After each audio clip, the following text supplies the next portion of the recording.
Good afternoon, everyone. Welcome, and I'd like to call to order the Gig Harbor City Council study session of Thursday, January 19th, 2023. The time is 3:04 p.m. and I will do a roll call. Councilmember Wook. Here. Councilmember Storsett. Here. Councilmember Rodenberg. Here. Councilmember Likens. Here. Councilmember Henderson. Here.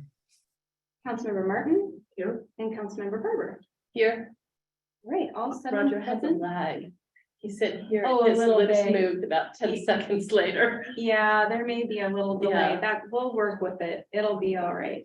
Welcome to everyone watching online. Thank you for joining us. Welcome to our audience here in the community rooms. Thank you for being here as well. And thank you to our city attorney, Daniel Kenny, for being here. Our assistant city clerk, Tiffany Alament, our community development director, Carl DeSimas. And I can't believe I blanked on your name. And Jeremy, I always forget your last name, Jeremy. Hammer. How can you forget that? And Jeremy Hammer is here with us as well. So thank you all for being here. I'm going to turn it right over to Carl for our discussion item. The only discussion item for this agenda is short-term rental regulations. And take it away, Carl. Thank you, Mayor, and good afternoon, council and members of the public, both with us and online. Thank you very much for attending. We appreciate all the public participation that we've had on this project over the life of it. So as council is aware, the subject of short-term rentals goes back to September 2021. And a decision that was made by a former council to pass a moratorium and development regulations to permit and or restrict that use.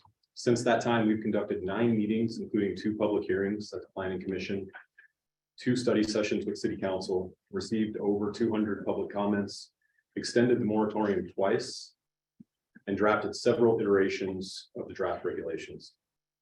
It's been a legislative process nearly a year and a half in the making that has led us to this point where we are today. The draft regulations that we brought back to you for your consideration and that are in your packets today are really synthesized from all of the great work by staff, electeds, advisory committee members, and public input. As we did not get a formal recommendation from the Planning Commission, the draft is only representative of their body of work and is not necessarily a staff recommendation either. It's merely meant to represent staff's best efforts at summing up the work that we have already done. Staff has really made an effort to follow the city's typical legislative process throughout this work, and we feel that we've done a really good job of providing the Planning Commission and the council with the advice and best practices needed to carry out each body's role in the decision-making process. We really hope that has been apparent to you as well as the public. Since the last study session on December 15th, where it was decided that we need more time to deliberate and study the draft and the issue in general, we have reached out to individual council members to answer questions and engage each of your stances.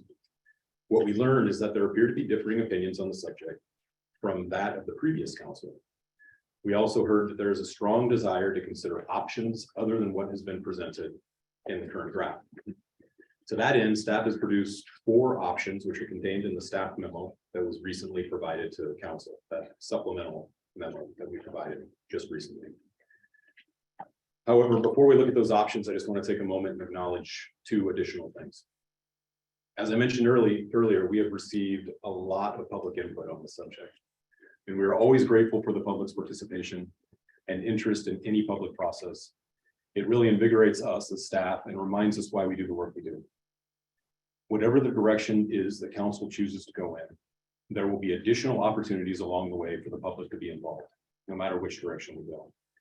We have a great opportunity coming up in the comprehensive plan update as well that will provide the city an opportunity to look at all land uses throughout the city in a holistic manner, including short-term rentals, and better understand how they affect the effect they have in particular areas of the city and also in comparison to other uses. The public will have a role in that process as well, and will again have opportunities to be heard. A lot of staff time has been spent on this process to date. As a result, some other items have probably not received the attention needed to see them through, which can have a compounding effect over time. Staff has, of course, navigated the issue of time and we've made it work. That is what we do, but if we are to continue this effort for another prolonged period, we're concerned that it will be a hindrance on other efforts that are going to need staff's focus. Some of those efforts, for example, include the comp plan update that I've already mentioned, housing needs assessment and the middle housing requirements that are coming down the pike, climate action we're working on, urban forest management, and other yet to be known items that may come out of this current state legislative session. None of that stuff is insurmountable. We can get it done. I'm not saying that it won't get done. I'm just saying that if we continue this process on short-term rentals, it's going to have an effect on those processes. There's just no way around it. So now we get to the 4 options that were presented in the council packet. And I'll just go over those really briefly, and then we can get into the discussion. Jeremy's going to share those on the screen here.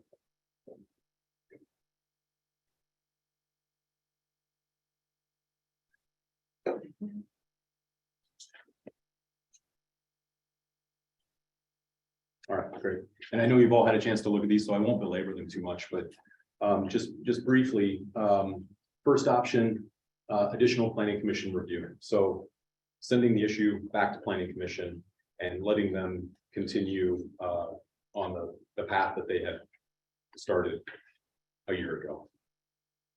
Option 2, we could hold a public hearing and potential adoption of the current draft regulations that are before you that include the short-term rental 1, 2, and potentially short-term rental 3. Third option, we could reach out to get more public input.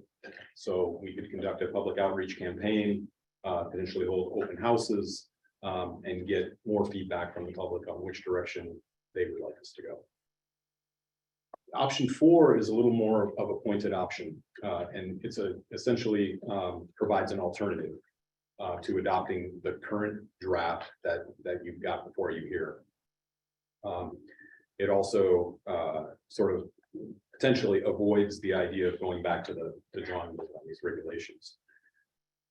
This option would put in place some simple regulatory permit processes that would allow the city to monitor and measure short-term rentals and understand the effects of that use a little bit better. With that option, staff would advise council to direct staff to collect data and report back in 1 year's time so that we could have an idea of what effects it's had on our community. It also gives us some additional time to garner additional public comment and input through not only the comp plan update process over the next year, but also to see what legislation is passed at the state level that might have any effects on short-term rentals, and also just take any more, again, public input that's directly related to short-term rentals. Additionally, we've included this option 4A, and that's based on a lot of the public input that we've heard and some of the sentiment that we've heard from council. And that's with regards to the idea that there are corporate interests that are looking at short-term rentals, and we know that they are across the country, and potentially looking at Gig Harbor. So the idea that a corporation might come in and be able to buy multiple properties and rent those out as short-term rentals and sort of exacerbate the issue in that way. This option 4A would, we still have to work out the language of what it looks like if we were to go this way. That it would essentially only allow 1 permit per property owner within the city, thereby limiting the number of short-term rentals that an operator could operate within our city. So we think that's legally defensible, and we think that it gets to the heart of the issue that we've heard from the public and also from some council members. So today, staff is seeking direction from council. Hopefully, the options that we've presented here will help in that to that end in getting some of that direction. Once you've provided staff with direction, then we will very quickly move on it and put into motion whatever it is the council decides. So with that, I will turn it back to Mayor and council for any additional questions, concerns, and deliberations. Okay. I'm gonna try to keep track of hands. Okay, Councilmember Wood. Yes, thank you. We've heard a lot from our citizens this last week and a half. As a matter of fact, 116 of our citizens living in the city sent us an email. 80 said no to short-term rentals in residential neighborhoods. 28 of those 116 said in commercial areas only. 7 of the 116 said yes to residential neighborhoods. 1 said yes to residential neighborhoods, but would like to see some regulations.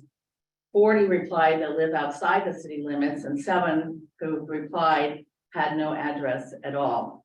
I think we all want to see what our citizens want to have.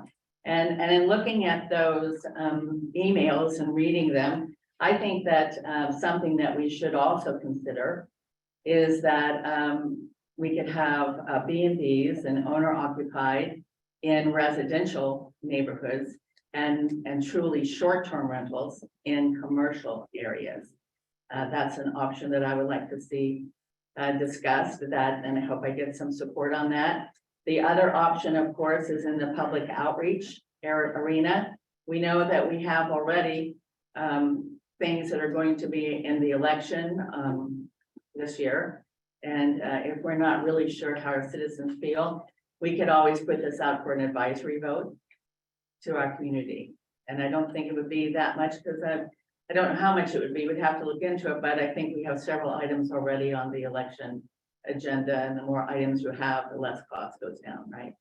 So I'd like to see some support for the short-term rental, for the B&Bs and owner occupied in residential neighborhoods, and then truly short-term rentals in commercial areas. So thank you.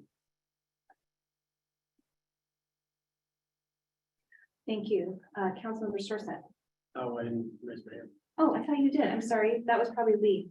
Councilmember Brunner. Can you call me? Mhm. Thank you for doing this, Carl. I really like option number 4. And what was important to me is the word you used, and that was simple permitting process. I think the draft as it stands is way too complicated. I really like this particular idea. I want to make sure, maybe you can answer this question for me. So marine vessels are still going to be regulated by someone other than the city, is that correct?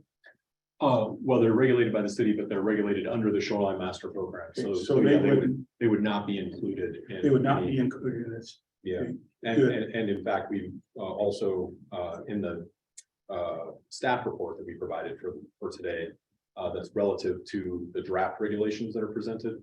We are recommending that short-term rental 3, which would be the vessels, be removed from that ordinance and allowed to be regulated under the S&P. I'm glad to hear that. The 4A part of option 4, to me, is we've just, under option 4, we've made it simple. Then the next thing we do is 4A, and we've complicated it. So I think, and it's going against what it appears what we want to do in option 4, and that is to implement the simple permitting process and then looking at it in a year.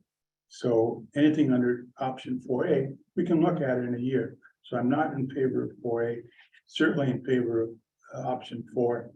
I don't like the idea of eliminating, I don't think it should be owner occupied. I don't think that should be in here when you go to draft the new ordinance. So that's the way I feel right now. I'll wait to listen from other people. Thank you. Councilmember Barber.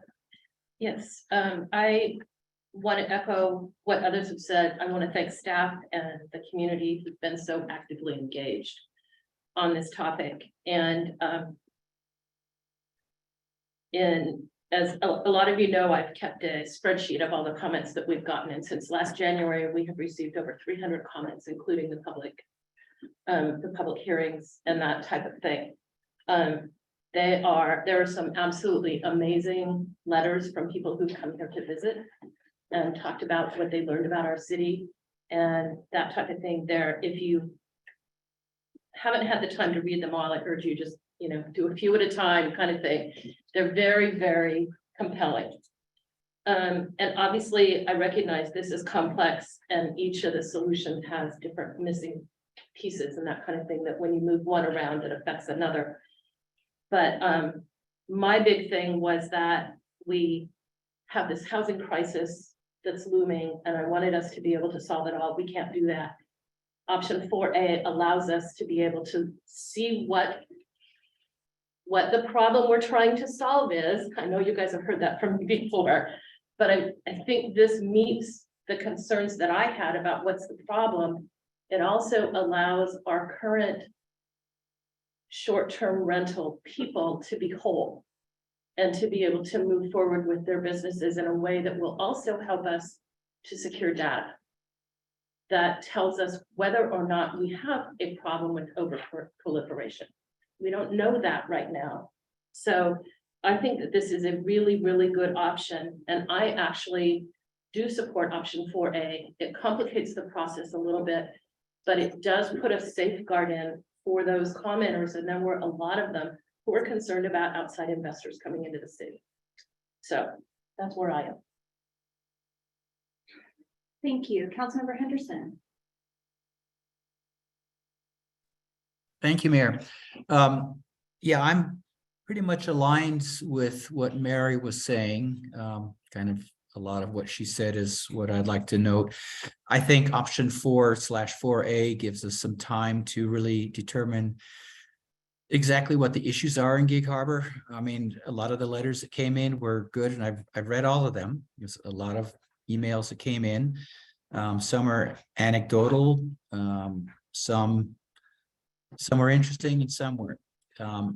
If I were to add something to 4A, would be probably one thing I have sort of a fear of the housing stock issue is new houses being constructed within Gig Harbor, immediately purchased, so then turned into an STR. I would think that we might want to put in some sort of a residency requirement that says somebody's got to live in the house or used as a long-term rental for X number of years before it can be converted to an STR.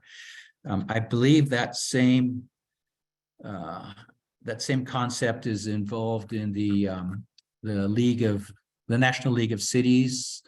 They had a draft article. I think Carl knows about this. I think it was referenced in your staff report, or at least in the regulations, called short-term rental regs. I think that might also go a long way to help some of the concern, because a lot of the letters were talking about potential loss of housing stock. And that is an issue, and we don't want to see that happen. So I think, along with 4A, would perhaps add something to be a residency requirement. So those people that have STRs right now would be grandfathered in, and the new folks wouldn't be able just to go buy a new house and then flop it immediately into an STR. So I'd say I like what I see in option 4A. I appreciate, Carl, that you brought that to us today. I think this is great. It's nice to have options, and we can take a little bit from one and put it into the other, and then you'll get some good city council guidance. Thanks. Thank you. Question. Yes. Councilmember Henderson, just a quick clarification on that. Are you saying that someone would have to own a property within the city of Gig Harbor for a certain period of time, or they would have to live at a property for a certain period of time, or they would have had to have rented a property long-term for a certain period of time? Am I? Yeah, I think it's no, yes, yes to your, if I can understand that. Totally confused. Sorry. It certainly would be an owner, because again, what we're worried about is somebody purchasing a brand new house and then flipping it immediately into an STR. So during some X number of years, which I'm not ready to define right yet, but it would be something more than a year, but certainly wouldn't want to put something onerous like 10, is that they would either have to live in it as just a residence dwelling unit, or it could be theoretically rented out for long-term rental. And that's also a housing stock that I often worry about too, being wiped out or at least reduced within the city limits if even long-term rentals get flipped into STRs. I could understand for some people the profit margin on an STR might be higher than a long-term rental, although I'm not sure. STRs do take an awful lot of work too. You've got stuff you have to do, and that all adds to the bottom line. So yeah, so yes to having either lived there or rented out as a long-term rental for X number of years. Thank you, Councilman Henderson. Councilmember Lickens. Yes, thank you, Mayor. Thank you, Carl, or sorry, excuse me, Director DeSimas. We're in a study session. I Yeah. know, but it's just a habit. I I just want to, first of all, thank all the people who wrote, not only to Councilmember Wolf's response, but throughout the public hearing process, throughout the process for the last year and a half. I think it's important that we listen to all citizens and taxpayers who replied. I know the Planning Commission, I watched all 9 of those meetings. I listened to all the public comment. And interestingly, and this is in relation to option 1, they concluded that what sounded like they didn't have enough information. And I also heard that echoed from you when we met last week, which I appreciated. They also were concerned about putting people out of business who are currently operating them peacefully, respectfully. They were concerned that this could affect somebody's, potential income, ability to potentially stay in the home, and they didn't know the scope of the problem, is what I heard at the end of those meetings, and those are the same concerns I brought to you. I think that what Councilmember Henderson was referring to was this document I sent out to everyone, and I sent this to our city administrator earlier this late summer about short-term rental regulations from the National League of Cities, and it's a best practice document. And in the first phase of what they recommend, they talk about understanding the landscape. How many do you have in your community? What is the breakdown between hosted and not hosted? Where are they operating? What neighborhoods are most affected? What's the price? What's the occupancy rate of your short-term rentals? And what tax do they bring to the city? How much revenue are they generating versus hotels? Are the hotels finding competition? So there's the economic development impact that I think we need to look at. And I think, I appreciate all the outreach that's happened, but I think we need to sit down with all the stakeholders. And in this document, they say you should bring together your motel, lodge union or associations, your realtor group associations, your restaurant, your city council, your planning groups, existing short-term rental operators, platforms, neighborhood housing associations, housing advocates, tourism agencies, and everybody come together. And from what I understand in my conversation that I had with our city administrator, is that the comprehensive plan includes a robust public outreach, not just through one platform, not just through mail and Facebook, it's a robust public outreach.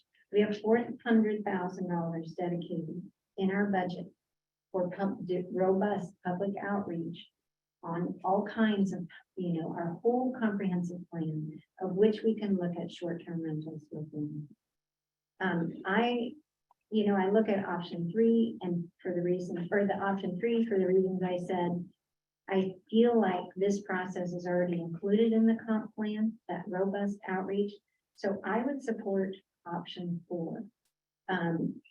And whether or not that includes an amendment of 4A or what Councilmember Henderson suggested, I would certainly want to look at data and be open to having those discussions. I feel like we just need to come in with an open mind and look at all sides of this issue and make the best decisions. I use a healthcare analogy because that's what I do. If someone came to me and was concerned they have high blood pressure, and I said, I'm going to prescribe you high blood pressure medication, but I don't know what their blood pressure is. I don't know if they're even going to take a blood pressure medication. I don't know what lifestyle remedies they might consider. There's so many pieces that if I just said, well, you're concerned about high blood pressure, so I'm gonna write you a prescription. That's a problem. That would be, actually, I could lose my license for doing such a thing. So I'm a person who likes to see not only the qualitative data, like all the, heartfelt emails that are included, but quantitative data. How is this going to affect our city? How is it going to affect, people who own them? Saying to someone in our community, because of what we're doing, we're gonna put you out of business. I need real data to really support that, because that's a concern. I would support option 4 with or without. Thank you. Thank you. Councilor Surfett? Yes, I'll follow in the thank yous. Carl, a lot of work done on this in the last year and a half. Katrina also being involved in it. And Jeremy, thank you. Also for all of the emails that came in, like other council members, read through those at length. I still probably have a little bit of catching up to do from today. But I also want to thank all the council members. This is something that we've given a lot of attention to. It's noticeable in your comments, and really put a lot of thought into this, and this has not been an easy one as we put it out to the planning commission, reviewing what's come back. Is it really, as we said, I think, or you've heard from many council members, it's not quite what we were looking for. Like, we're not there yet. There's a lot to learn. I think talking about housing situations and where we'll be, a year from now, we'll have so much more information. And it's one of the things I think when we got into the STR, as Councilmember Barber mentioned, is what data do we have? How can we make a decision without, the right information? That's quantitative. I love the qualitative side as well, getting the responses, but I'll just finish that I'm in favor of option 4. 4A, I'm not fully convinced on the language there. Of 1 permit to one household. I don't think that needs to be limited, because I do think that could impact, as Councilmember Likens was mentioning, some people that operate these truly as a business, or some who want to be able to hold on to old family properties. That might be the right option for them. So. Thank you. Any questions? Well, I just wanted to clarify, if I could, on Yes. option 4A, that the idea would not be that it would be 1 permit necessarily per household, but it would be that one person would only be able to hold 1 short-term rental permit within the city. So if they've got an old family home, as you're saying, describing, but they own that home and they own the home that they live in, they could have a short-term rental at that old family home. Gotcha. Again, maybe with the caveat, if we were to move in Councilmember Henderson's direction with the idea that they have to own it for a certain period of time, maybe, or some residency requirement, I don't know. But I just wanted to clarify, make sure that's what you were understanding of. Yeah, and I guess or not. in response to Councilmember Henderson's comment, I wouldn't feel like there needs to be a timestamp on when it's purchased to when it's used. If it's used as a short-term rental, or that does not interest me. Okay, thank you. Councilmember Martin, you haven't had a chance to speak yet. Thank you. So I too have taken a deep dive into reading all the comments, and they really were heartfelt. And I appreciate that the citizens had an opportunity to give input. And I've looked back at many of the meetings that have occurred prior to me joining this council. I thank the staff for all the work that you've done, and realize just how complicated this can be. And again, the comments of what problem are we trying to solve for? And what is the quantitative data? Certainly the qualitative has been loud and clear, and really appreciate that. I think one of the reasons perhaps we haven't made a decision is because there's such a diverse opinion in this. And wanting to understand people wanting safe, livable neighborhoods and what they moved into, certainly.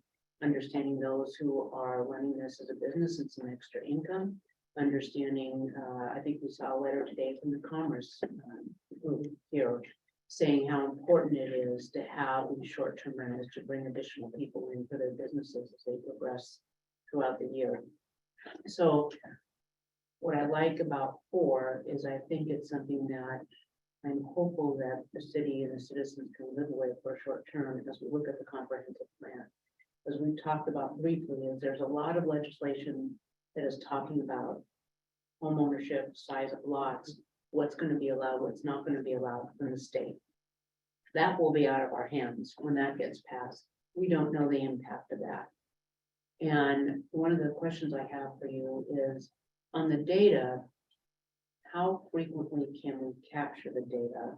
Is this something that we could actually do a dashboard, if you would, have it up on the internet so all can see? Is it something that we can do this? Is it monthly? Is it quarterly? I don't know what the reasonable frequency of this data would be. Not right now, understanding that we haven't had a huge influx of applications, nor do we have a huge amount of STRs that we're aware of at this moment. But I think that goes to transparency, and then talking about that, oh gosh, if we see something that just explodes here that no one was expecting, how quickly then the council can get together and have a conversation and determine if there's additional steps that need to occur because of something that we didn't believe or didn't think was going to occur. On whatever that could be, right? There's so many things that could happen. Maybe we made it too onerous for those to do business, maybe there's some other impact. I'm just wondering that, and then looking at the 2024 comprehensive plan and saying, how do we build that in? I appreciate the robust input of staff, stakeholders, and then we give them context on the whole system, right? Because there's so many things that go into this. If we have to have 4 plexes allowed on every lot, which is a possibility from the state, that may very well change our minds as what we want to do with short-term rentals. Absolutely. We don't know what's happening yet. So giving ourselves some flexibility, building in some regulations, if you will, holding people accountable for the ordinances that we have in the book as far as noise, et cetera, I think will be important. Thank you. Thank you. Councilmember Woodenberg. Because speaking about data that's been collected and some people saying we haven't got enough information. I've been involved with this since the beginning. I was on council when it came about. And there's been no shortage of information given to us. But now we're arguing about the quality of that information. Some of it is seasoned with someone's personal feelings or fear mongering, or maybe a concern that someone's told them they should be concerned with. But you talked about a concern that corporations will come in. There's no evidence that corporations will come in. But there is evidence that we have people in this town that have more than one piece of property they'd like to have an STR. So I'm not in favor of limiting a person to one permit for one piece of property. And I absolutely am against any kind of timeline of occupancy before you can apply for a permit. We've heard from every stakeholder that council member Eichen mentioned. We've heard from every one of those groups, and some of them multiple times. So there is no shortage of data. But having this 1 year to collect our own data, our own data based upon what we know, how many permits have we got out there? How many STRs do we have? Have there been any parking complaints? Have there been noise complaints? Legitimate ones. That's the only way we can find the quality information and not something that's been diluted with not someone necessarily, but any particular thought that's to fill another agenda. So I'm again reiterate, I'm in favor of option 4, period, keeping it simple, not complicating it with 4A until we see what the data shows us. Thank you. Councilmember Henderson. Thank you. I think one of the benefits of option 4 or even 4A is that it gets something on the books quickly that's simple, and then gives us some time to gather the data as a result of that. One of the issues or one of the points that the National League of Cities made was to get something on the books as quickly as possible so things don't get out of hand. It gets difficult if something's not put on the books and then there is an influx, we don't know if there will be, and we haven't seen one, but if there were, it would be very difficult to start taking things back, or STRs that are already licensed or permitted within the city. Option 4 gives us something on the books quickly that would be simple. 4A is not a complication. It's a very simple thing. So I'm in favor of 4A, and I'm sure that even option 4 would have options later on as we gather additional data to add something like an option 4A. So either or 4 or 4A for me. Thank you. Councilmember Likens. Yes, thank you. I just wanted to reiterate the great idea that Councilmember Martin brought up of a website, of having the transparency, of having the information, new blood, new ideas. Thank you. Bringing to the table, I think, having communication plan, communication with the whole city on what's going on. I love your addition, Councilmember Rodenberg, about adding the citizen complaints, the issues, the noise, that we can show people here's where we are with this. And, if it would be a ton of work for staff to do it monthly, maybe it's done quarterly, or, something somewhat similar. And then maybe we can add to that, here's how much lodging has to be received from the short-term rental, those quantitative data numbers. And if we have time, and if it's part of the comprehensive plan, because you're already doing it, I completely trust staff to figure out the best way to gather the information, utilizing the best use of staff time. But if we could also get information on things like the hotel occupancy, and do we have a shortage? Are people staying in Tacoma in the summer because our hotels are booked on concert weekends or things like that? That'd be interesting, because that's money where you go to your coffee shop, you go to your lunch restaurant from your hotel in Tacoma to come in to be covered for the day that our businesses could have been. I'm for option 4, whether or not 4A, I would want to see more information. I have a question though, could we add a stipend or amend the ordinance, because I believe we can, to add the stipend 4A after maybe we get people registered and actually have a feel for what, where we are, kind of the state of the city, so to speak, in regards to this. So in other words, adopting an ordinance under option 4 and then later choosing whether or not to add in this idea of option 4A. Yeah, As an, based on if we yeah. think it's an issue. Yes. Because I took a cursory look over the last week at went to all the host sites, Airbnb, etc. And I read through all of the on things, and I only came across 2 out of what was a fairly small number in the city limits, best I could tell. I can't remember the exact number, but it was, in the 30 to 40 range, I believe. And we have what, 4,700 households or something? Over 5,000. Over 5,000. So that's a small minority, but I only saw 2 that were not listed in gig hardware. So yes, Daniel, I see his hand raised, so I want to make sure. Yeah, so I just wanted to clarify Carl's point. So you can always amend your ordinances. That's of course within your powers. Okay, Depending on how it's drafted and how it's used, somebody could come in before you make that amendment, get themselves situated with, if 4A is not there, perhaps they would have 2 locations.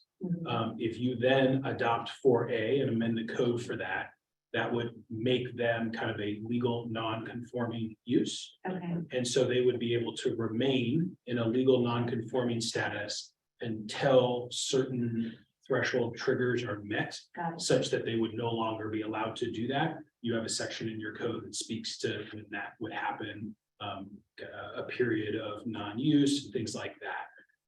But anybody new from that moment forward would have to comply with what is then the current code. What I just described is the case for basically anything in your code, where from a use perspective, structures as well, structures built at one point, just like a use, if you pivot away from that, they can stay. You don't have to update a building or a use every single time. You would be then legal non-conforming. What we've run into here now, just as a comparison for conversation purposes is that there's a lot of short-term rentals that are out there that didn't get the lodging level 1, and so those are illegal non-conforming, not legal non-conforming. The ones that are lodging level 1 with approvals, there's small handful of those, is my understanding. Right. Those would become legal non-conforming as well, and they would just continue forward with their existing approval. So there's, it gets kind of, you kind of layer everything together as you Sure. go. Sure. I would caution council in going that direction though, Okay. because creating legal nonconformities, while we can do it through the code, and we can- as Daniel has described, it can create some unfair expectations in the community, I suppose.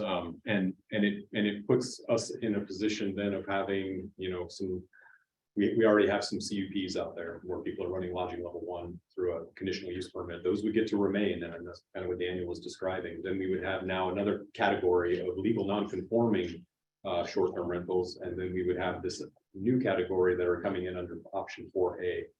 It creates a little bit of administrative tangle on our end. So I would caution council on going that direction. Great, thank you for that feedback. That's helpful. Katrina, Oh, Thank you, Mayor. Good afternoon, Council. I would like to go back to the point that Councilmember Martin made about the transparency portion about applications coming in, and that is absolutely something that we could do and report regularly back to council on a quarterly basis of how many applications have come in, their locations, and then any code enforcement action or complaints that we've received. That is absolutely something we could do through this year period that option 4 is has asked for. So just wanted to say that we will be happy to do that. And just briefly while I'm speaking, I want to take just a brief moment and thank council and thank staff and all the community members that have put so much time into this effort. It really means a lot. And I appreciate council's support of staff and all of their work that they've done. thank you, Katrina. Councilmember Wood. Thank you. So about these locations, will the locations be listed online on this web page, this transparency thing? What's going to be online for the permitting, for the public to see? Weren't we talking about something transparent, a web page or something like that? I don't know exactly what it would look like yet. I mean, this is a kind of a new idea. Certainly location could be something that could be included. I mean, it's public information if they're getting a land use permit. We're actually working on, and hopefully it'll be done soon, but there's going to be the ability for the public to view where permits are under review or where permits have been submitted spatially, so they can go to the city's website and see a GIS layer that would show them exactly. So it would be something similar to that, something akin to that is what I would guess, Councilman Wood. Okay, and who will be writing these regulations? Will it go back to planning or will you be writing these regulations? Back to planning commission? Yes. You mean, or? Planning commission. With option 4, no, it would not go back to the planning commission. We would draft those regulations. And Okay. in fact, Jeremy and I probably have an iteration that is very similar to what we're talking about in that we already drafted at some point.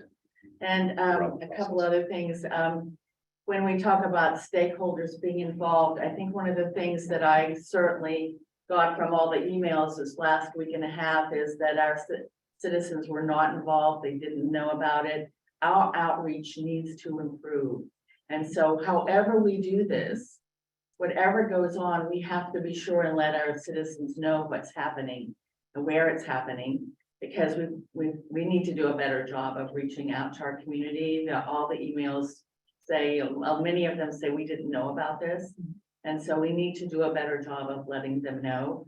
Are we making any I don't support any of these options, obviously, I'm with the citizens here.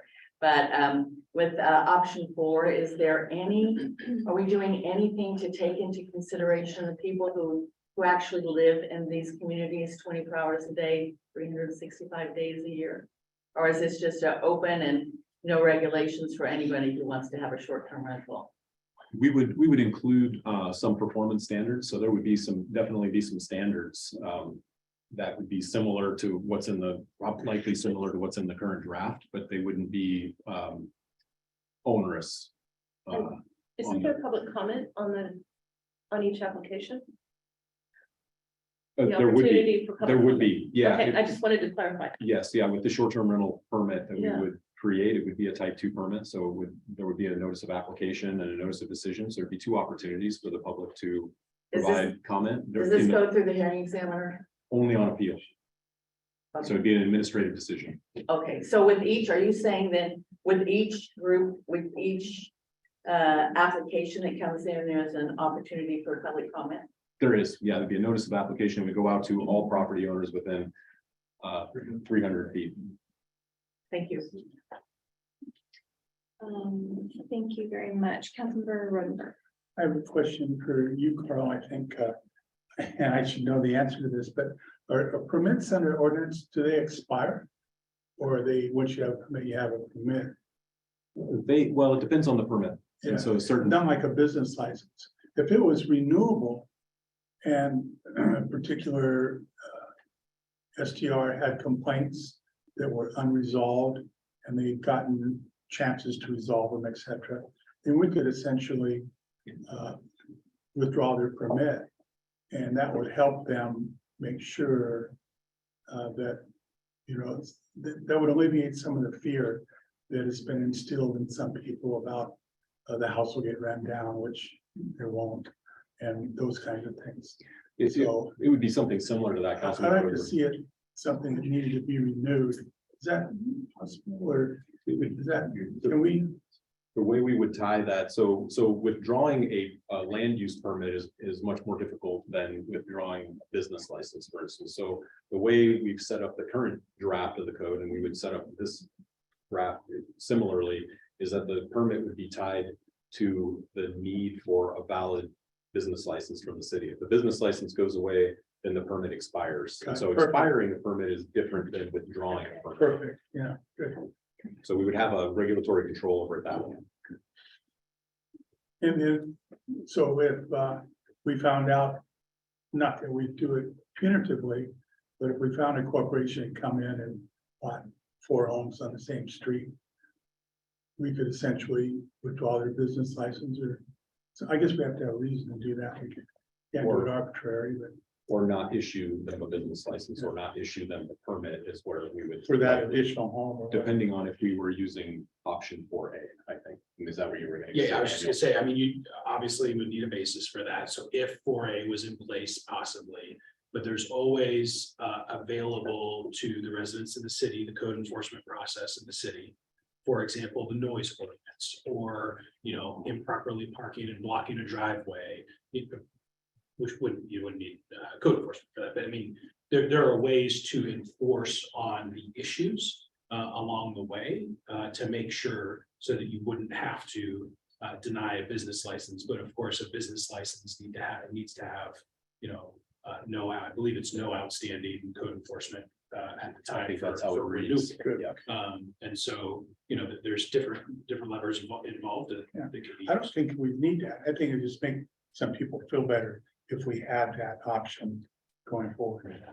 People that have some kind of. Thank you, Councilman Rodenberg. It's noted. Thank you. Councilmember Henderson. Thank you, Mayor. Yeah, again, 4A does set a bar that we can't have some corporation coming, buying multiple houses. That has been a theme in many, many, many of the letters that have come in. If we are listening to the citizens of Gig Harbor, that is a huge worry of them. This doesn't eliminate family homes, things like that here. Carl, I had a question for you, though. You alluded that you and Jeremy might have a straw man draft out there for option 4, maybe even 4A. What would be your time frame for getting, if you got guidance today from the council saying, okay, go with 4A or some hybrid, what would be your time frame on that? You have put a lot of time in this, I understand. Thank you for the question, Councilmember Anderson. Our timeframe would be very quickly, because we have the moratorium is expiring, expire March 12th, I believe, is what we calculated. So we don't have a lot of time. If we're going to extend this process in any way, we would have to extend that moratorium likely. And I think council has already stated that they don't have the appetite for that. So That's right. we would get this back to council as soon as next month for first reading. Okay, thank you. Thank you. Councilmember Likens. Yes, Carl, with this permit process, would there be a good neighbor code type of pamphlet that people would have so that they would know the noise ordinances, all the different rules of the city?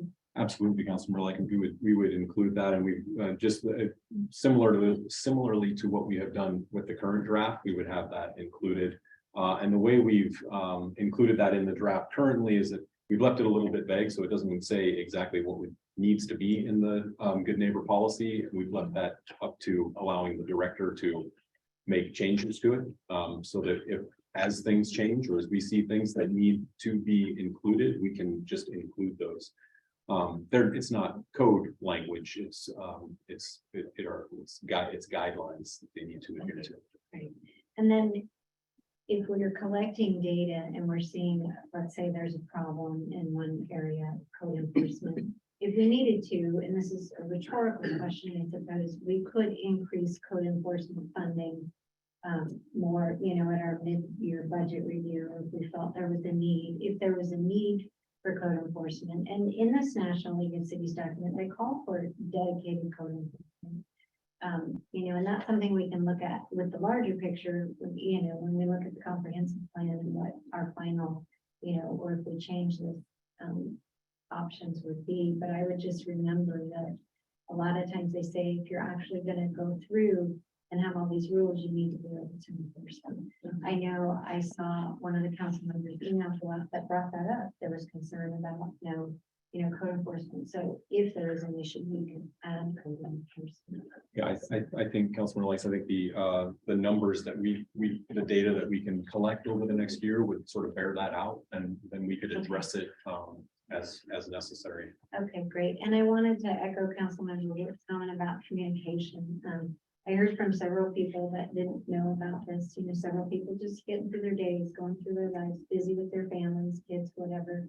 So I do think it would be, we need to look at kind of a multimodal communication strategy. And I think that's. Thank you. Thank you. Councilor Wood, did you have your hand up? So I already. Oh, okay. Thank you. Councilmember Barber.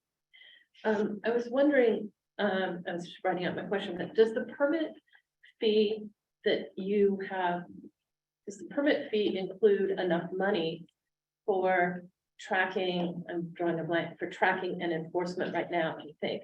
I know when I spoke to you, I told you I'd spoken with Walla Walla, and they felt that was really critical, that we charge enough to be able to enforce and track and monitor. And so I would want to make sure that in option 4 with the type 2 permit, we have enough money for that. Thank you, Councilmember Barber. Yeah, that's something that staff has talked about, and I appreciate that comment. And I've seen that and heard that sentiment from other jurisdictions who said the same thing. So we would have to look. We don't have a number on that permit fee at the moment, but we would definitely need to come up with a number that does capture staff time, enforcement, and the monitoring that we're talking about doing. Absolutely. Okay, thank you. Thank you. Councilmember Rodenberg. So when someone applies for a permit and so their neighbors will be notified that they're going to be applying for a permit for a particular home. Okay, so does that mean a sign out in the yard of that house, or does that mean a letter like we all get? What I'm getting at is, since the neighbors get to comment if they want to about that permit application, I'd hate to see a witch hunt with someone not a neighbor going to the neighbors and saying, do you know that this person's going to have an STR? Do you know what comes with an STR? There's all these bad things. I don't think we should solicit the neighbors to complain against it. If they see the sign, they get the letter, that should be sufficient. There shouldn't be any outside control of somebody complaining about it. If they want to complain, fine, but I'd hate to see, someone from the other side of town who doesn't like STRs telling someone, look out, there's gonna be an STR, make sure you complain against this. So I don't know what we can do about that, but I'd sure hate to see, a campaign like that. Like Yeah. we've seen in other instances and other things in the city. I think it's a difficult question, and you would have to utilize our normal process for land use permitting. So I don't know, I don't think we can deviate just for this permit to allow, to say that this permit, you don't have to have a sign in your yard because it's a short-term rental permit. We need to conduct our public noticing for this permit, just like we would for any other land use permit. Daniel, unless you've got another thought on that would be my. Yeah, I guess I would just follow up. I mean, the public comment is a vital part of how the city operates for land use permits. The quantity of public comment on a particular type 2 application does not change the criteria for approval and the fact that it would get approved. And so the public should be notified and can comment as much as they desire. But when Carl is reviewing that, there are criteria for approval and If the boxes are checked, then right, angry 14 neighbors or people from out of the city, whoever they are, Yeah. doesn't change the fact that they may qualify for that land use permit under Carl's review. someone The can't just director's say, review. I don't want it, I'm afraid, and then get the permit denied. It would have to be something against the criteria of which It's allowed under the code Got it. and it would be reviewed consistent with the code. Thank you. Now, perhaps that comment would identify something Sure. that is Right. pertinent to that review. And again, public comment is valuable. It is included in the code and is encouraged. But I don't want to have the perception that, a volume of public comment would change a decision in and of itself. Thank you. It comes down to the difference between sort of factual comments or something, like you said, something that's being brought up, something that we might have to condition the permit to address in some way. And or, just a NIMBY type of comment that doesn't have any sort of basis or bearing in anything that we could For substantiate. instance, parking. Even if someone says there's a limited parking on my street, my neighbor is applying for an STR, it could be a condition on that permit that they can't park in front of the guy. They just have to follow every other code we have in the city. Yeah, Any kind of parking, on-street parking.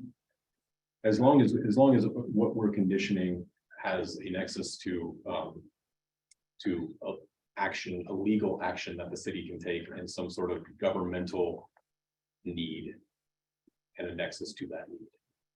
Am I characterizing that right? Yeah, and I think an example that I could think of personally is, one of the requirements that was in the draft, I'm not sure if you've considered bringing it over, but is having all of the off-street parking for that home available for your renters. If a neighbor says, well, they converted half their garage into a home brew studio, and outside they've got landscaping materials blocking in front of the garage. So it doesn't look like they've got the parking. I think that would be part of the review to begin with, but that might be a factual comment. Again, in and of itself, I mean, the director will make that review. I don't think we're gonna regulate street parking. Street parking is open to the public unless there's, a demand issue, and then maybe you would put into place, parking permits, but that's totally outside of this, different need. But that's the type of thing that I could think of is, hey, let's make sure if this is gonna happen, that parking that's supposed to be available truly is, because they have a sailboat in front of their house, with their garage. Great. Thank you for that. Councilmember Henderson? Oops. Oh, you're muted. Got it. Thanks. Carl, back to fees. When you start assessing what fees might be needed for the permitting, the staff time, everything else, and then also long-term management of the STR system. We might want to think about a visitor tax. That's pretty common in STRs. I mean, all the STRs that I've been in through Europe and in the US, there's often a city tax. The city tax then could be used, as Brenda was mentioning, could be used to support the overall management of the entire STR process and maybe help towards the fees. I guess what I'm trying to get at is I would not want to see a very onerous fee schedule put up to get a permit like $5,000. That would probably be a pretty tough thing for a small household that wants to rent out a room or something, or even a house, and they're trying to make ends meet. So I think we should investigate some funding that won't make the initial fee owners. I think I saw in some of your materials, there was a kind of a fee schedule as well. I think it was on the Box website for city materials. It ranged from $250, which seems reasonable to me, upwards of $5,000 to $6,000, which seems pretty exorbitant for a fee like that, especially if we're trying to make this simplified. So at least keep that in mind, if you would. Thank you.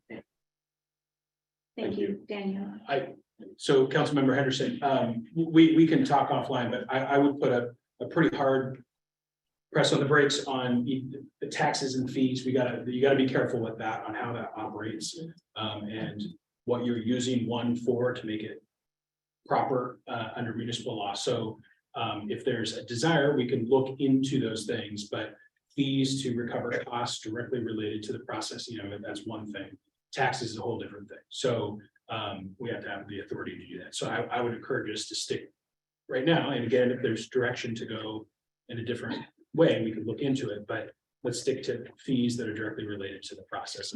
The city already benefits from a tax on lodging, right? There is a lodging tax that is collected by the platforms, and then That passed is back to the sufficient.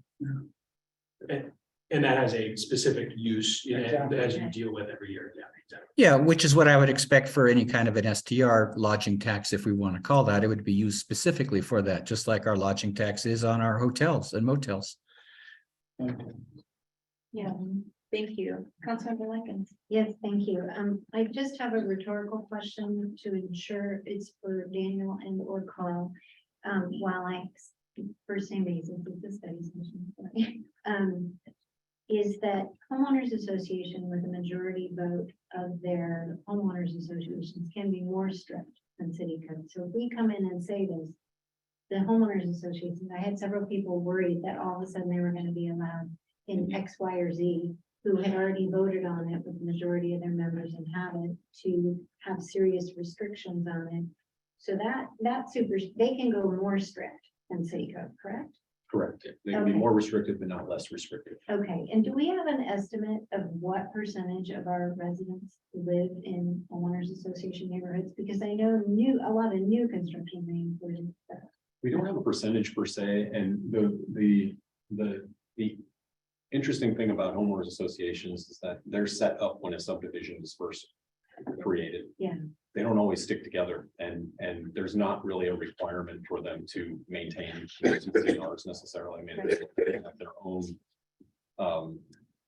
sort of requirements, internally to maintain those, but oftentimes they fall apart. Those HOAs, people stop paying dues, and nobody pick up the mantle of running the thing. And that's up to those homeowners now on their titles. It will say, you're a part of this HOA. Sometimes the plat will have some requirements for who's maintaining what pieces of property or tracks or stormwater or whatever it may be. And it behooves you to maintain your HOA, but that doesn't always happen. And so, the city doesn't, we can advise HOAs if they ask about city regulations and things, but we don't get involved in the governance of them. Okay. But we're not gonna take away from what they in their governance by passing something such as a simple permit process, because that's what I've been saying, and so I want to make sure. And then just a second part is in regards to, like, if there's violations, You know, one of the things they brought up in this National League of Cities document was the importance of police having the addresses of all the permanent properties. So if they get a noise complaint, they actually know that that's a short-term rental versus a long-term rental or a homeowner occupied home.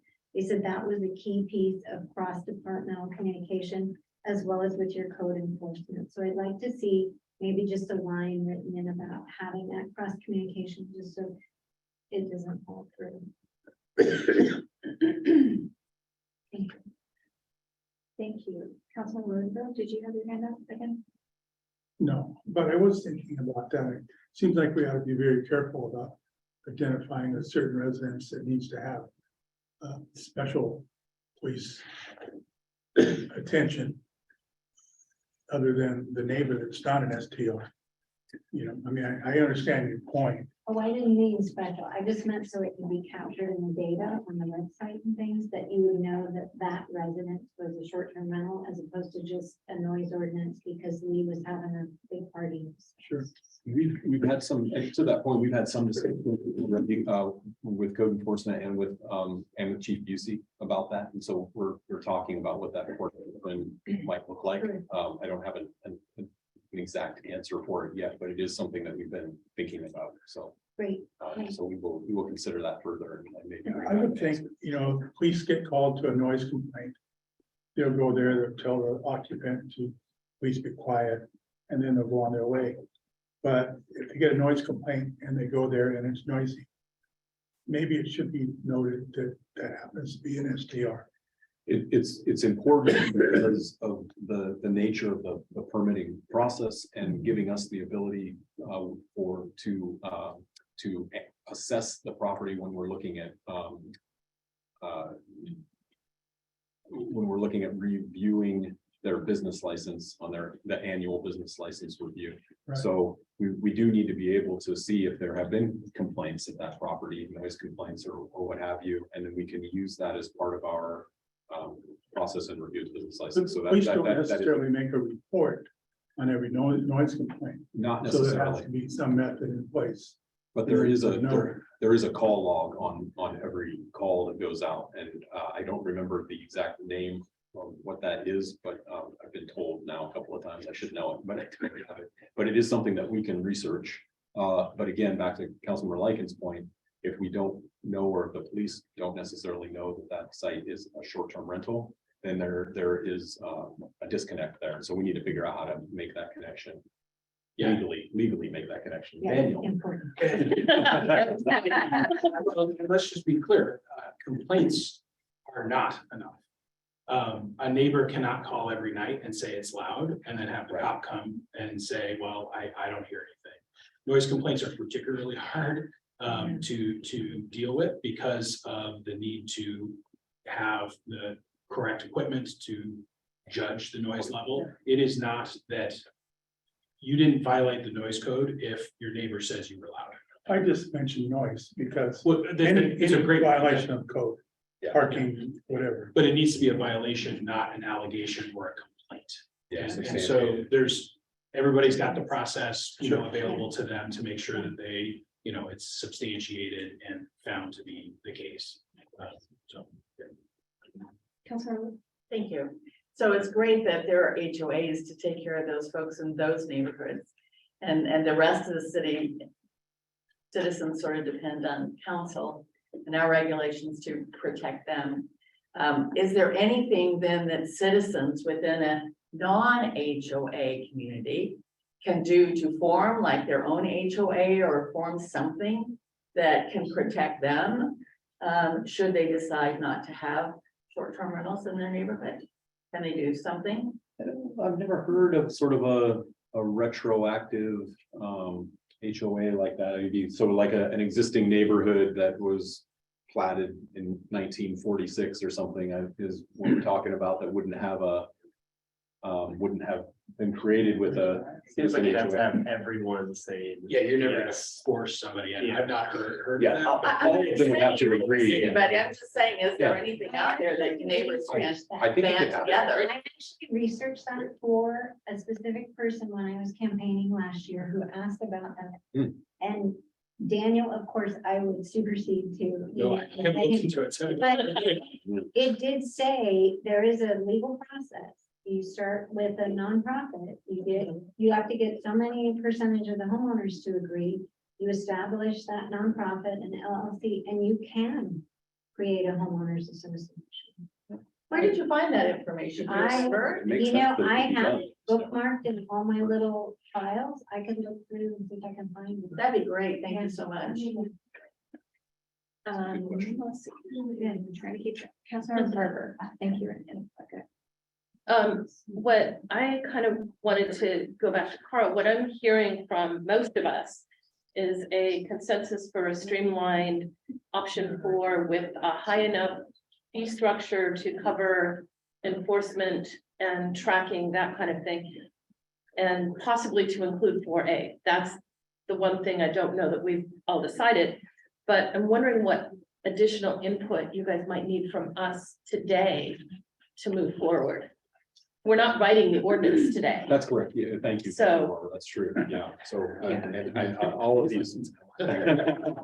All of these thoughts are great. And so, I guess we would have to talk about, and, to Councilmember Henderson's point, when could we get this done? When would we bring it back?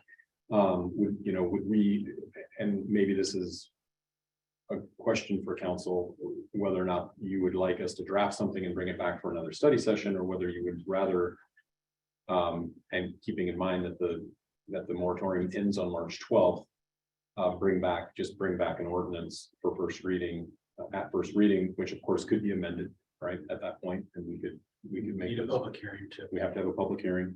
Yeah, So we're a little bit up against time in some ways. And sorry, Mayor. Oh, no, I was just gonna say, and as a Yeah. reminder, we only have one study session in February because it's a short month. Oh, that's right. We had to move it from its original date on the 16th to the 9th because we're gonna be in Olympia for Action Days on the 16th. The majority of the council will be there, so it would be very tight for staff to try to fit in 2 study sessions in February to try to get this back in a study session. So I'm just throwing that out there. We can do it if that's what you guys want to do. It's just gonna be, we're already slamming a lot into study sessions and we're -1 in February. Is there any room in the retreat agenda? That's, no, because our retreat is on, well, there might be, but that's on February 11th, so we still have to have a public hearing that's in 2 readings. Yeah. So it really is kind of time is of the essence here a bit, yeah. And my recommendation, and to your question, Councilmember Barber, I feel like I have a pretty good sense of what this ordinance looks like, and based on what I've been hearing from council, it sounds like I think that we can draft something that the council will be able to support, is checking those boxes. The one question is, of course, the 4A, which is I think that's a big one. The rest of it is going to be borrowed from what you've mostly already seen in the current draft, as far as the performance standards type things go. But the 4A is I think that's a pivotal piece that we probably should come to a consensus on today.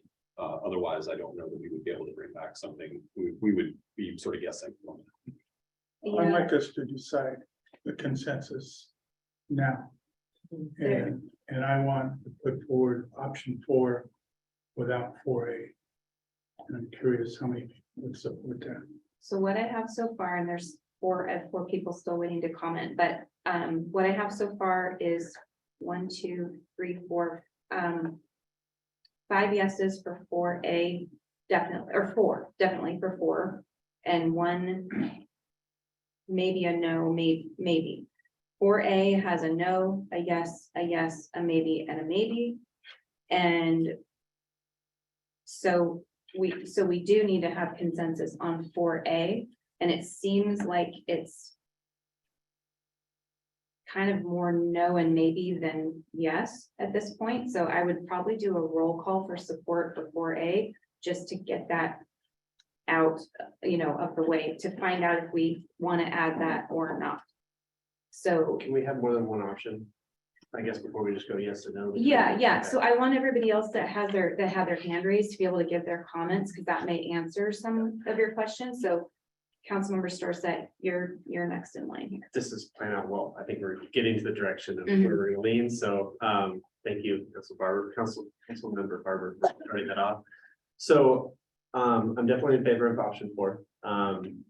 4A, I mentioned it earlier, but I'm not in favor of just a 1 permit per property owner, especially if this is something that we're potentially bringing back and we get more information. So I'm good without it. If it were to go forward, I would like to see the number change to 2 or 3, just while we're collecting more information and not knowing what some people already have, invested and giving them time to work through, whether it's what they need to do. My other thought, I don't know how much longer we're going, but maybe a 5-minute break. I was thinking that, Okay. so really quick, Sure. so we can kind of keep on track with the 4A and the different amendments. Is there support to add more than 1 if 4A goes forward, is there support to to increase the number of permits per owner? If and only 4A goes forward, If and only 4A goes forward. I'm in favor of increasing that number. Okay, so a yes, Councilor Wood? No. Yes, Yes. okay. So majority. Hold on, Oh, Councilor Henderson. I don't think I was queried, even though I'm Look at you, I'm Abby. still part of this body, so. Yeah, as long as it doesn't go to 5 or 10 or something like that, if it goes to 2, probably could love that, but no, I mean, I'm okay Okay. with if it's a small number, and Okay. small means So small. 3 or less, would that Small mean small Yeah. 3 or less permits? I think. 3 or less, and it would be good once we get our information from the permits, and Yes, that'll be Okay. helpful. so I'm trying to go kind of point by point here. So before you want to do a break Can I before ask- we do the comment? Can I just ask We have one like 5 question, minutes. Carl? If the number were 3, and I know you said that if we were to add that later, depending, all of a sudden we realize we have this issue and there's people coming in, getting a lot of them, and you were talking about the non-conforming, all the complexities that would involve.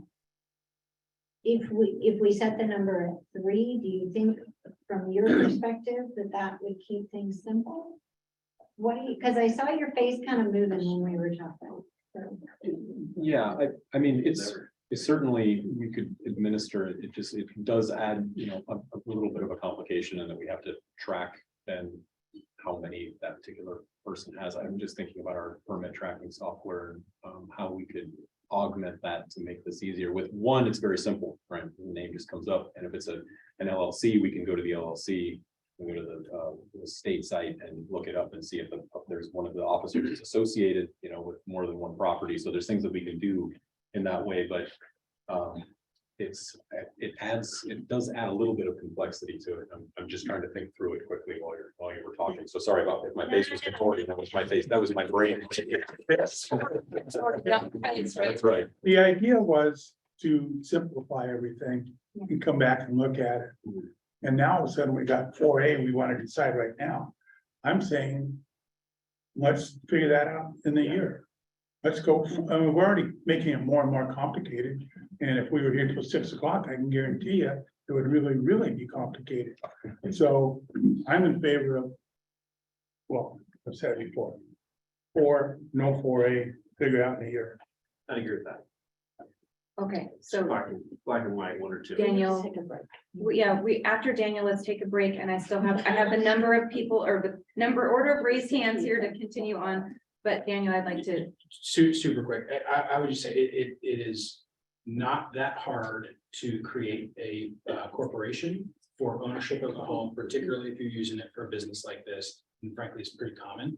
And so if it's owner can only have so many, you likely in that scenario are gonna have different owners technically in different LLCs. And I would encourage you not to go hunting on whose names are on the formation documents, because that doesn't mean that they're the owner. Then you're looking at, are you just associated with it? You could have different members of families that have different. So I think that's going to be particularly hard for staff, because you could have scenarios where somebody could have different ownerships, and that's a corporation, that's them, etc. That's a good point. So Daniel, that was in the option if we had 4A, like 3 or more or 3 or less. but not, would that be applicable if 4A was maintained at one per owner? I guess my point is, if you have a limit on the number, people could just make another corporation. Gotcha. Okay. Gotcha. I should have just linked by that. sorry. And we couldn't utilize the officers of that LLC as That's part not, of that's that. not the, I mean, Okay, so it's 4:24. Let's break and come back at 4:30. yes. Well, welcome back to the Gig Harbor City Council study session of Thursday, January 19th, 2023. The time is 4:32 p.m. We have returned from break and we are going to continue our council deliberation on our discussion item on short-term rental regulations. And so the next person that I had slated to give comment is Councilmember Martin. Thank you.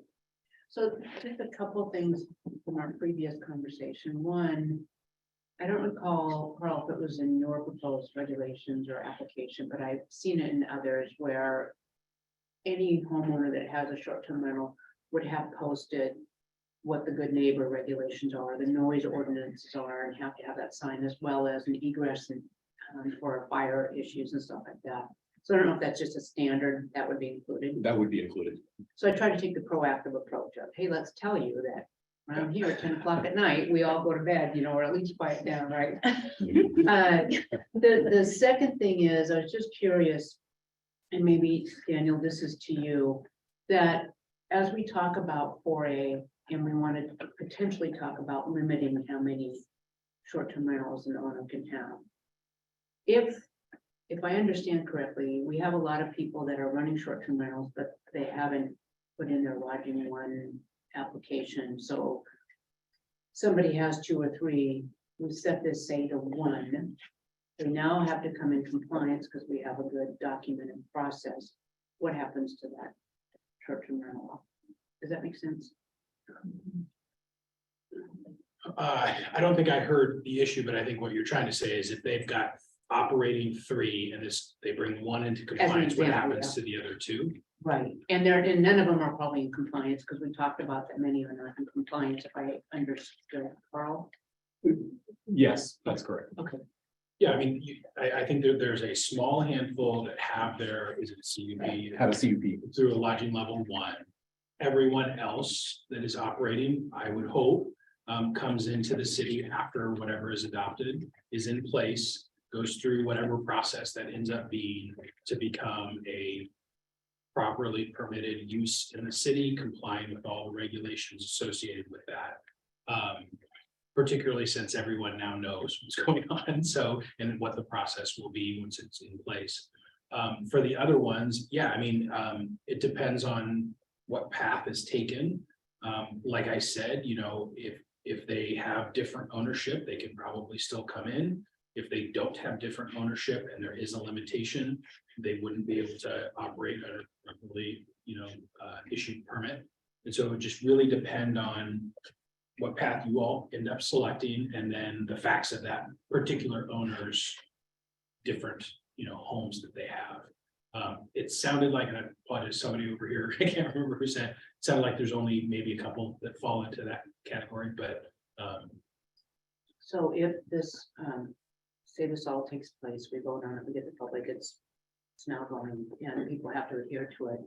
Is there a time frame in which if somebody then were running 2 or 3 STRs, I mean, do they immediately have to come in compliance? Is there a period of time in which they could phase that out? I'm just thinking about some people that might be their income and all of a sudden it just got cut in half, right or wrong. These are the things that happen. What's the time frame in which they have to come in compliance with a new ordinance?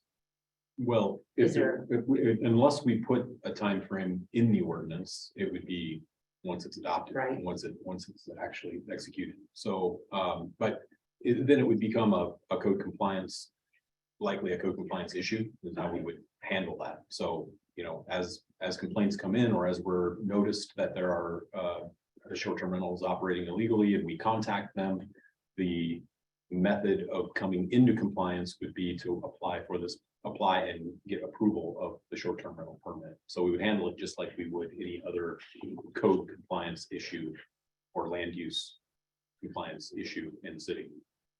Does that answer your question? Yep, it sure does. Thank you. Thank you. Councilmember Henderson? Thank you. Carl, wouldn't the city have the option of, I guess, for lack of a better term, grandfathering those people who currently are operating under a legal permit and they might have 3 houses to grandfather them in, so they wouldn't risk losing their business? I mean, I don't know if we have to be so black and white that says, okay, now this is done. If you've got over 1, that you have to give it up. It seems like we could grandfather those few that exist, because I don't think it's a lot. I mean, from what I've been hearing, it isn't a lot of people that are doing it. So we could grandfather them in. Well, so we don't grandfather things necessarily. So, you know, those that would be permitted to continue to operate are those that have a legal permit, and that legal permit Right. in the city of Gig Harbor has been a conditional use permit. We know we've got how many of those? 5 of those that have been permitted legally. And so those would be able to continue to Okay. operate under that conditional use permit well, not in perpetuity, until which times they don't conform to either the conditions of their permit, or they've stopped operating for a period of a year, and then they would lose that conditional use permit would be invalid at that point. For others who have been operating in the city, who maybe have a business license issued by the city, they would have the opportunity to come in and get this new short-term rental permit that we'd be putting in place. So they'd have an opportunity to legalize their operation. So we wouldn't be excluding them from the process. Previously, with the current draft, we had this idea of owner primary residency.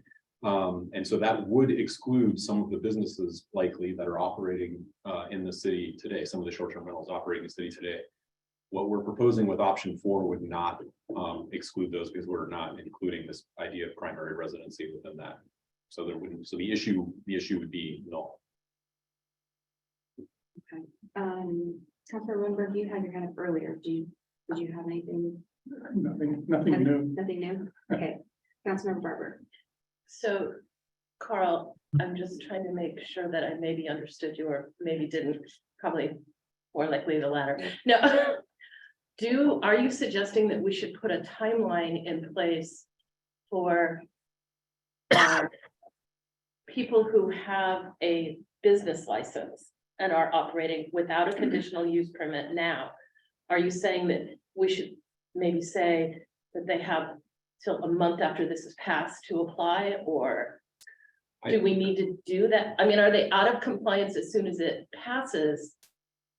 So we should put a timeline in when they are. Oh, I think only if we were offering them something different.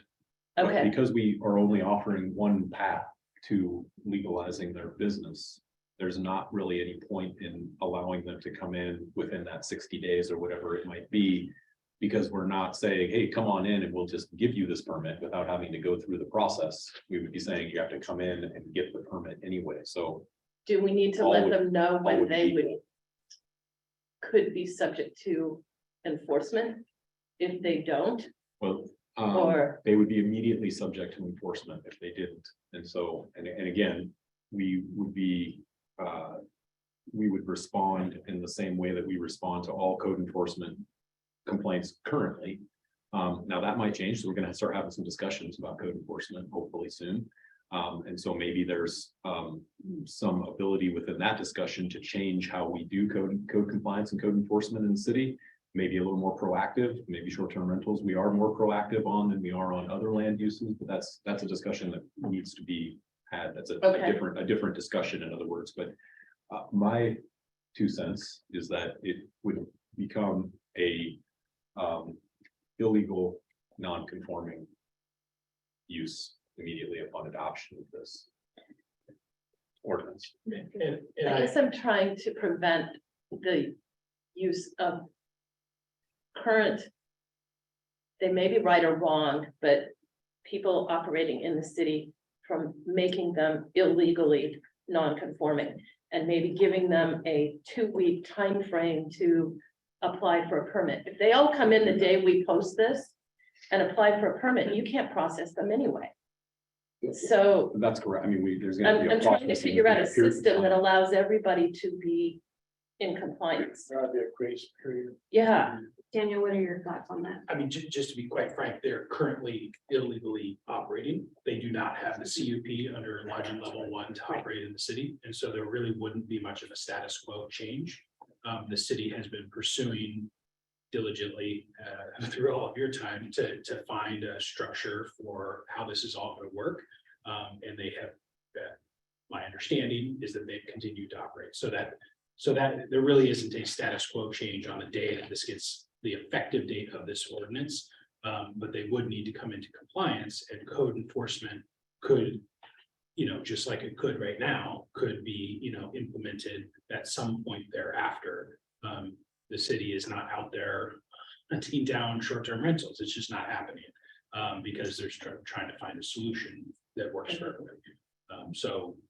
I don't think there's anything there's nothing to protect that is existing right now, because it's all not, except for the 5, not operating with the CUP that would be expected, and it's been in moratorium, so they certainly couldn't have gotten one during this time period as well. okay. Councilman Likens? Yes, just to clarify, and you've answered this question before, I'm just wanting the most up-to-date information. There's been 0 police complaints against short-term rentals. I think we've since found that we've had 1, I believe, and I think it was a noise complaint that. But I have to use Daniel's definition, not complaint, but actually. Something substantiated. A Right, violation. substantiated, actual a violation, yeah. violation. Do we have any violations on there? I thought that I saw. Yeah, there was one code enforcement complaint that turned into a code enforcement kind of following up on that. That was eventually dropped because they had a conditional use permit in process. Okay. Okay, and then we don't have any evidence that anybody that's understayed in short-term rental, and I don't know if you know this, like, have committed a crime in our city or anything. No evidence that I'm aware of. Okay, I just wanted that, just on the Mhm. record. Okay, thank you. It is important. And if I could I, or is there somebody else? No, there are no other hands raised, so we can Oh, let's all try raise to, our we can hands. try to bring it home with some consensus here. I've been doing my best. Very happy at this moment. I just have to say I'm like, that. there's no one else up here. I wanted to briefly note that, so, this idea of adopting option 4 now and looking at including option 4A down the road, once we have data in our pocket, is not, shouldn't necessarily be off the table just based on what I said earlier. I just want to make that clear. We can certainly do that. We can certainly create some, non-conforming uses if we needed to, and found that, we put in option 4 and found that it wasn't working. We need this other regulation in order to allow short-term rentals in the city. Then we could definitely do that. So I don't want, I guess my point is I don't want that option 4A to be the hang up in this decision. If it's easier to take option 4 now and think about option 4A later, it can be done with staff. And- Mayor, to follow up on what Carl just said, that there are other jurisdictions that have adopted a similar approach to this, adopting regulations that have been reviewed upon a year, and other jurisdictions have made minor adjustments to their STR regulations after data was collected. And so I appreciate what Carl said regarding this, that is something that we definitely could do. And as we talked about, and several council members have brought up with the comp plan process coming up, we can take public comment through that effort as well. So there is an opportunity to change course if there ends up being an issue that you as the policymakers believe needs to be corrected. Thank you for that, Katrina. Councilmember Henderson? Thanks. I think I could go with that as long as we understood that during that time, if we just did option 4 and there were multiple occurrences of multi STR renters or units under one, if we did change things later on, they would still have, they wouldn't be then out of compliance, would they? Because they were done during a time when it was legal. I guess that's my question is, if 5 people came in and had 3 houses each brand new, we don't prevent it between now and a year. A year later, we'd think that's maybe too many. We change our code to not allow it. Those permitted STRs would then stand still, right? I mean, there's no way we could That's go back and, correct. okay, Yeah, those would be legal non-conforming uses and our code addresses that. But they Okay. would not be forced to close. right. So I think that's the caveat of saying, let's wait and see what we got. That's all I'm trying to bring up. Thank you, Councilmember Henderson. Councilmember Martin.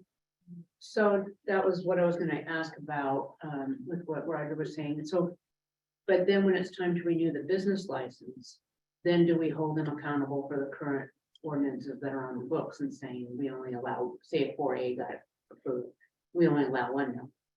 And you That's, won't get the business license for the other 2, that's just. that's where my mind exactly just went as well. Okay. Martin, so we would have to Yeah, iron out. The We'd have to iron business out that feedback. license, the business license would not be the mechanism for us to eliminate land use approvals on a property. And so our code addresses non-conforming uses and there's certain criteria that has to be met. For instance, a change in ownership. If it ceases to operate for, I believe, 6 months or more, our code addresses that with other uses as well. So I don't believe the city could utilize the business license as a mechanism to shut something down.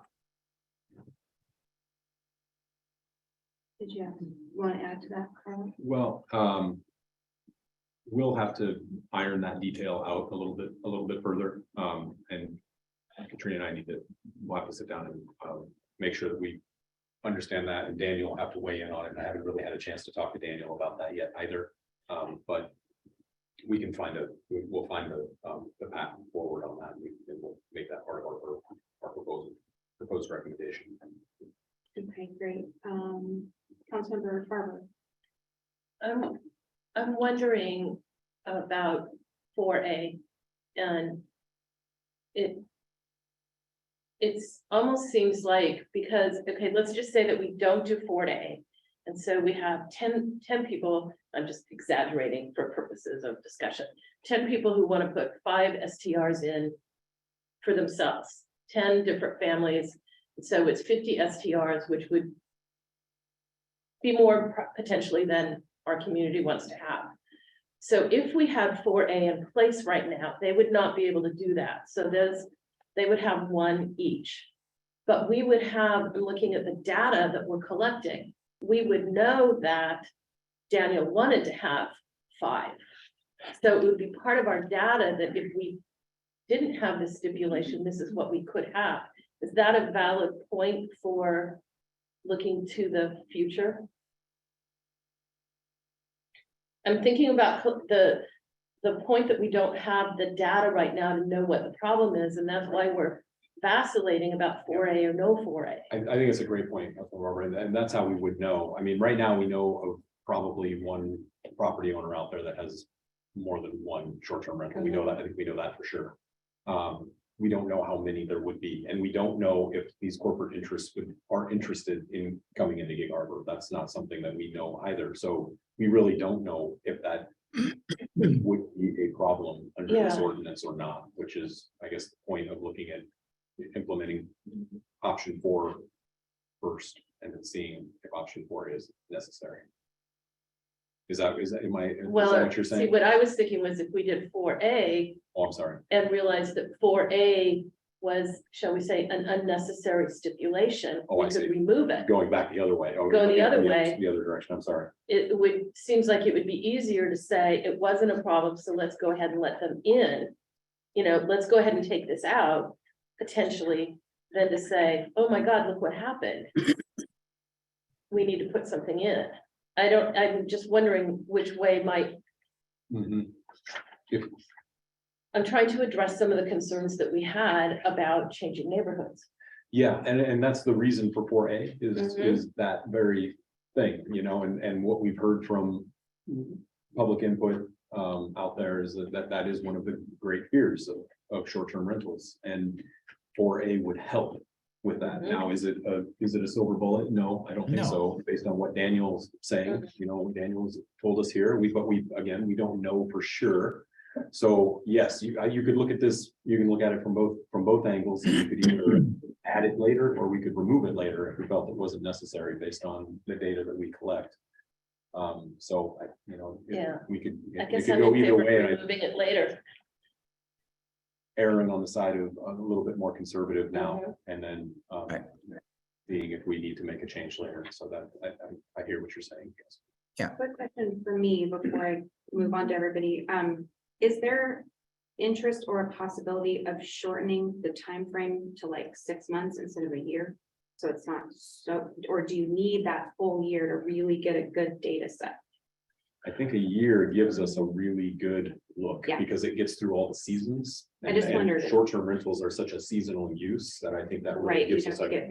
better look at, spring, and we have all the seasons here, so. And the comp plan process is gonna take some time. so Right, public yes. outreach for And the a range of affordable different housing. things. And the affordable All those. housing. Out of the next 6 months. that's Well, true. and if Thank we're you. doing a quarterly data posting, we're gonna have a good idea going into it about what's happening if we're having that communication plan and we're having, that data shared on a regular basis. So I just was throwing it out there just because I was curious. Councilmember Likens, you're up. Oh, yeah, it was just a quick kind of planning, point of clarification. So the permit goes to the individual, correct? Or does it stay with the lane? Like the It goes with the way we've set it up currently, it would be with the operator. Okay, because from what I read in the National League of Cities, they strongly suggested that. Yes. Over being with the land. I just wanted to make sure, because I heard some talking about changing the codes and use, and I just wanted to make sure I understood that. And that's where we need to iron out and make sure we understand how the business license and the land use permit, how are they tied together? And make sure that we've got that right. Just a time check, council. It's about 7 minutes to 5. I have a few of you with hands raised, so just doing a time check. Councilmember Henderson? Thanks. So it seems like if we did 4A and a year later, like Mary said, it's either not necessary, or we could say, okay, we could change it to 2 per person. That would be easier than trying to put it back in, right? It seems like if we've got it in, it's not going to do any harm. And later on, we can either take it out, which would be less restrictive. It might be easier, or we could say, we'll keep it and let's increase it from 1 per owner to 2 per owners, or 3, or whatever we decide at that time. So having it in, I'm not sure how.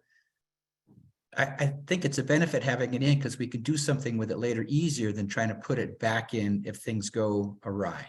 And I think, again, I'll say it, if you read through the letters from all of our citizens, this was probably one of the main issues of, losing housing stock and just corporations coming in and buying out entire neighborhoods. Not that I think that would happen, but I think we need to show that we have at least addressed their concerns by doing this.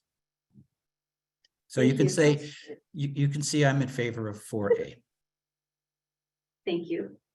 Councilmember Frenberg. Well, respectfully, Councilwoman Barber, I don't like to legislate on a concern which is admittedly exaggerated of 10 people wanting 5, making 50. I don't think we can legislate on that. I think we need to legislate on what we know, or the fear that this could happen, or some other fear. So I'm still thinking that we need to collect the data and put it back in if we need it at the end of the year. Okay. Councilmember Wood? I'm in favor of 4A.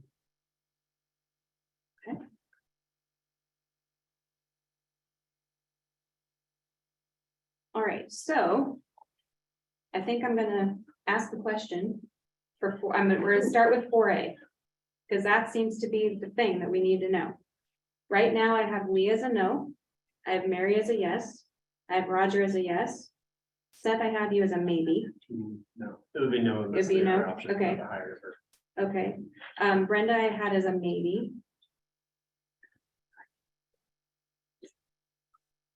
And I can come back to you if you want to think about it. Jenny, I have as a yes. Julie, I didn't have any direction from you yet, or I didn't get a sense of it. Yes. Yes, okay. So Julie is a yes, Jenny is a yes. Roger's a yes, Mary's a yes. That's 4. Consensus for 4A. And that's- Difference with them. Oh, I mean, it does, it does. I see direction from 4, that's a majority, so. I see the validity and the need, and I actually think I was one of the people that brought that up to you about limiting 1 in our discussion. I just don't like thinking I may, as soon as this comes into play, that there's an existing owner that I could be cutting them income. That, And it's the conditional use permit, right? If they have a conditional use permit already, that stays grandfathered in and they keep that income. Yeah. It's if they only have a business license and they have been, and they're operating illegally currently, they would not, then they would only have 1. They could only have 1. May I have just one more comment? Yes, They were saying unless that Daniel there's had no, something to. I know we're not gonna revote, but it was said that it wouldn't make any difference, but there are people trying to make business decisions. Mhm. So they're going to be making a business decision based on they're gonna have 1. Mhm. So I think it might hamper someone, where if we waited a year, people could make their decision now and comply. And I don't mind re-voting. I mean, I just read what I had written down. If we can do an official direction from council, if anyone has changed their mind at all. I know Katrina has her hand raised, but Daniel, what do you? Maybe what she's gonna say too, this is just a consensus on Right. what's gonna be prepared. Right. It's not. There will be It's a not a vote. public Right. hearing, there will be a Hearing, vote. right. I guess I would say that if it is included in a draft that you then consider and have a public hearing on, Mhm. you can always take it out if you're not comfortable with it. If Bring his you hand is down. I knew that was what she was gonna say. I was gonna say something similar, like, it's only for consensus to make an ordinance. It's not, we're not voting on it. Yeah. If it's not in the public hearing draft and you want to add it, you may have to have another public hearing. So Mhm. there is some utility to see what it looks like, continuing to think about it. And then you'll have your opportunity to further, finalize where you're at. And if it does end up in the draft for the public hearing, you'll also get the public input on that draft in the public hearing, and that's certainly of value as well. Mhm. So you do whatever you want, but again, this is just informing staff on what to bring back. And there will be public input as well as your own decision on it later. And I can, yeah. Councilmember Martin. Thank you, Mayor. That's what I was, Daniel said what I was going to say. Thank you very much. Kind of figured, you're welcome. Got answered. Got answered, okay. So it seems we have majority consensus to come forward with an ordinance including 4A. And then we will go from there with public hearing. We will have this in my top 5 multiple times. This will be in the Gigabyte. This will be on Facebook. This will be on Newsflash. There will be a lot of notices for the public hearings and for public comment opportunities. Councilor Wood? So is there possible that we could put in the gateway an ad or something, letting people know that this public hearing is going to happen? Not just in a little notice thing, but actually something that people can see. I don't know. I don't A full advertising. I don't think we've ever done that. But We have done that in years past, what's the yeah. circulation of Gateway anymore? I A mean, couple hundred people. it's not a ton, but I can find out what the cost would be for like a little quarter page. Yeah, something more than just in the back of it, yeah. I will find out what the cost of a news, or Carl, unless you want to research that too. We can look up, we can look Okay, into we'll, that. we'll look that up. Okay. Absolutely. We could also, I don't know if the reporters are listening today either. There may be a story about what we decided today in the There paper may, that comes there up may be. and then get over now. Is there a way, I'm just thinking like with the water bill, I know a lot of it's and stuff, but is there any way to attach a message to anything that typically goes out to yeah. homeowners? We could also put it out in people's utility bills, kind of like we did with the low income notification. Yeah. So we could do a little flyer that's in true. in But utility that's bills. 2 months away. We just. Oh, Mayor? that's true. That's true. Mayor. Yes. For the utility bills, I will note that those just went out, so that likely. Yeah, the that's ordinance what- has- okay. That's like we just Although- said that, so. It's a great, okay, thank you, that's a great idea. Great though. idea for comprehensive plan and Yeah. long-term public commenting. I think that's a great idea. But you're right, an ad in the newspaper that could go in really quick. So we can, Look into that. we'll look into that, yeah. What we've done in the past hasn't worked, so let's try something different, you know. Okay. Or Thank maybe. you. a press release. Yeah, we could do a press release. Yeah. We can specifically do a press release that goes out to all news publications, Tribune, Gateway, and Gig Harbor Now.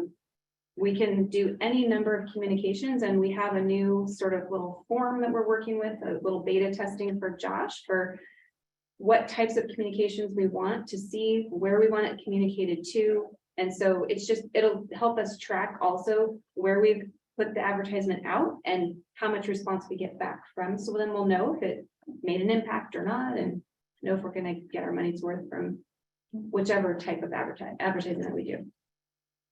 And just thinking about. So all of us are saying the same facts of just to what we have today, right? This is not a vote for this ordinance. This is a Yep. vote to go forward and draft an That's ordinance. absolutely We have correct. asked staff. Yeah. And then to just have a similar talking point so that when any of us get inquiries into it, that Yes. we're all speaking Yes, about the same thing. Just being clear, that's because I can get it all muddled Yeah, up. in my right. head. yeah, no, as a reminder, the decision of the body is the decision of the body, and we've all agreed in council rules and procedures to Mhm. adhere to that, so. Kind of one-off stories are not completely, kosher to what your council rules and guidelines say, and unless you're saying what the whole body has said in an open public meeting. Okay, this is not how we're vote. What's that? This is not a vote we're taking. No, tonight, so no, let's be this really is clear There- about There's that. no This is- decision of the body. No, yet. no Right. decision No, of the right. body. I'm just, Listen to the this body. is future, Thank you. Julie is new, so Okay. she's asking for how do we communicate to the public when Sure. there's a vote, so that's the process. We have 2 weeks in order to do a public hearing, is that right?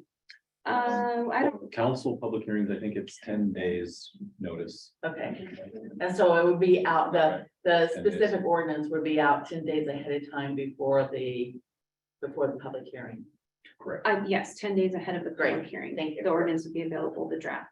Great. Councilor Barber. I And- think and- that to Julie's point of the talking points, the talking point from today's session to me is that the council has directed staff to craft an ordinance that would create a permitting process for STRs in general in both residential and commercial zones through a type 2 permit. We will bring that forward at a hearing on X date, once we get that date, and look forward to more public comment on that. I think that's our statement today, and we shouldn't really deviate from that statement. Could I add to that, that we're looking at adding, limiting to one? Because we came to consensus. Yeah, we to can- include for it, Mhm. yeah. Katrina? Thank you, Mayor. I believe that we will be having this on February 13th. That's the council meeting the next available one that would allow us for adequate noticing time. And so we'll have some time to get that all worked out. And we definitely hear council loud and clear that we want to get this out there and engage citizens how we have in new ways that we have not before, and staff will definitely work toward that end. Yes, absolutely. Yes, and so just, thank you, council, for all of your comments, your thoughts, ideas. Thank you to staff for your incredible work over the last year plus on this. Thank you to all of our residents who sent in comments and concerns. Really appreciate what you all had to say. It's very hard. These policy decisions are not easy, and it, when you're trying to balance economic development and tourism with neighborhoods and staying small and keeping our character, that is really touchy. And so all of our council members and our staff and myself appreciate so much the comments that have been sent in, and I have read all of them and will continue to read all of them that come in. And even though I'm not a voting member anymore, which is kind of, it's weird to not, to not be able to vote. But I really am, I'm kind of glad in this instance, because this is really tough. But I so appreciate the work that has gone into this so far, and I'm glad we have a path forward to bring this back to council. I was just gonna add to the planning commission, those Absolutely. commissions. Yes, that thank you. worked Yes, for they a worked year, so hard. 9 Yeah. meetings. Yeah. Listening to the thought that they put into that, Yeah. listening to all those meetings, listening to them really taking this to heart and struggling as we are, to try to see all sides of this issue. Yeah. So kudos to them. Thank you And for- that was yes. volunteered. Yes, That's impressive. our volunteers are invaluable to us. The fact is, Madam Mayor, that you may have an opportunity to vote. You've gone to your exclusion. Well, I hope. I What'd you don't. say? She does get an opportunity. If there's a time. Oh, yeah. Yeah. Well, we could plan that. No. I'm glad you're staying up on it. Yeah. What day was that? The No, no. 13th? Daniel, have your heart rate. Yeah. Oh, Right now. So. I think I'm radiating. I can heat this whole room myself. Thank you to everyone again. If there is nothing else, I would entertain a motion to adjourn. I move we adjourn. All those in favor say aye. Aye. Meeting adjourned. Thank you, everyone. Wait till- Thank you. Thanks, Thank Carla. you. Thank you very much, you guys. I Really appreciate it. think Carla and I